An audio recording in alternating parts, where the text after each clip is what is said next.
Hi everyone, SG Dad here. Since the time I submitted my resignation, I've been settling some of my remaining work matters as I'm currently serving the last part of my notice period. And recently I've also been having some farewell lunches with different groups of colleagues. There are a few things I learned after quitting my corporate job. It's a transition that not many of us have experienced, or rather would want to experience. But today I just want to share 3 things I learned since I quit while making my coffee here. Do let me know if you're also a coffee lover and make your own coffee at home.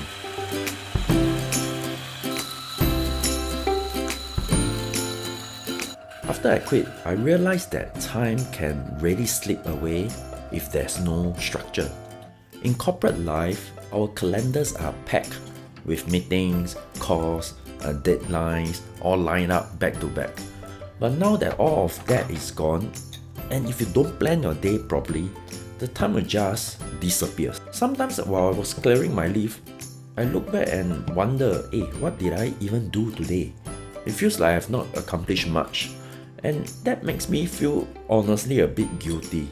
So now I will try to block my time intentionally, whether it's for relocation preparation, for Japanese study, for my family time or exercising. I will try to put things back into my calendar. Because if you don't fill your time purposefully, you will still get filled up but with things that don't matter. And with that said, it sounds a little bit ironic, right? I mentioned in a previous video that one of the main reasons I quit my corporate job was to gain control over my time. But gaining control means being intentional with it. Yes, I can do nothing all day, but that's not my current situation right now. I'm not retiring, I'm not trying to do nothing. There's still a lot to do, just that it's not corporate work. So there's no contradiction here.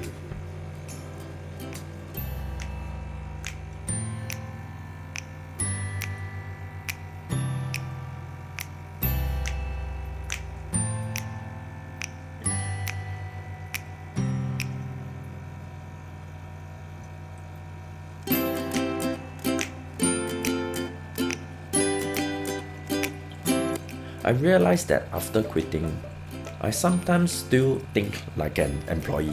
Maybe because I'm still serving my notice and technically still part of the organization. But now that I have more free time, I sometimes feel guilty for not being productive enough. So I'm learning to reframe things. I'm no longer working in corporate, I'm working for myself now. I'm a content creator, although I don't feel comfortable calling myself a YouTuber. I'm also going to be a business owner soon, and also a dad trying to build a new life in Japan with my family. So these are the identities I want to embrace, but mentally it doesn't switch overnight. Still, the more I say it out loud, the more I believe it, and the less I will suffer from this imposter syndrome. You will notice that people running their own business, those entrepreneurs, startup founders, they speak and behave very differently from salaried workers. Even in the corporate settings, those in the management roles versus those rank and file staff usually carry themselves differently as well. So that's identity, and it shapes the way we talk, the way we think, and what we do. So now I need to start behaving in a way that reflects my new identity, and hopefully that will eventually come naturally.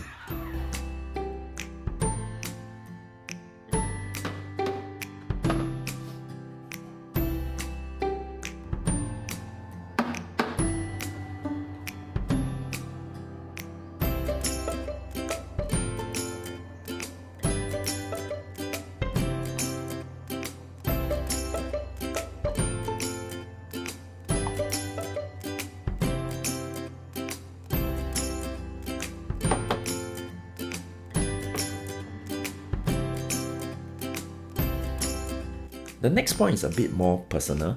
Some colleagues has been teasing me during farewell lunches, say things like, "Wow, you must be enjoying life now." But to be honest, it doesn't feel very different. You often hear people say that after quitting their job or taking a sabbatical, they feel alive again, like it was the best decision they ever made. But for me, honestly, it was not that dramatic. Yes, I left my job, but I don't feel a huge shift. Maybe because my job wasn't particularly tough to begin with, I actually liked what I was doing. There wasn't a strong push factor that made me desperate to leave. So unlike someone who's burnt out or stuck in a toxic work environment, I didn't feel that overwhelming sense of relief or freedom after quitting. Also, my environment hasn't really changed. People around me are still hustling, and I'm also still hustling too, just in a different way. On weekends, life is still full on with the kids. I'm still running around trying to plan family activities. And with this insanely hot weather, there's not much we can do outdoors anyway. So it reinforces one thing for me as well. If I ever do retire, it won't be in Singapore. Not because I'm not appreciative of what Singapore got to offer. It's just that for the kind of lifestyle we want, the kind of things we enjoy, it just cannot be found here. Yeah, so anyway, while the pace has slowed down a bit, there are still many things on my plate. And if you're on a similar path or thinking of walking one, do leave a comment below. And I've also created a relocation readiness checklist, and you can get it in the description below. Thanks for watching, and I will see you in the next video.